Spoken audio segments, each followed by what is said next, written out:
কোরআনের সবচেয়ে যে দামি আয়াত, ওই আয়াতটার তাফসীর আজকে করব।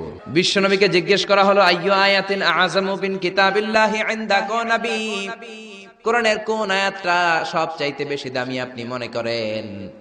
বিশ্বনবী বললেন, আযামু আয়াতিন মিন কিতাবিল্লাহি আয়াতুল কুরসি।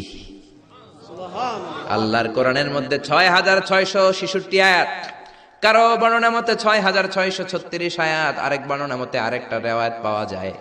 এই যতগুলো আয়াত কোরআনের মধ্যে আছে, সব চাইতে দামি আয়াতের নাম আয়াতুল কুরসি, ঠিক কিনা? এতগুলো আয়াত থাকতে এটার দাম এত বাড়লো কেন? এটার এত মর্যাদাপূর্ণ আয়াত কেন? ৫টা কারণে এই আয়াতের দাম বেশি। জোরে বলেন কয়টা? ১ নম্বরে, আয়াতের মধ্যে রব্বুল আলামিন নিজের পরিচয় দিয়েছেন। একটা মাত্র আয়াত, কিন্তু এত সুন্দর করে চমৎকার করে রব্বুল আলামিন নিজের পরিচয়টা একটা আয়াতে দিয়েছেন। গোটা কোরআন তন্ন তন্ন করে তালাশ করলে আর কোন জায়গায় এত সুন্দর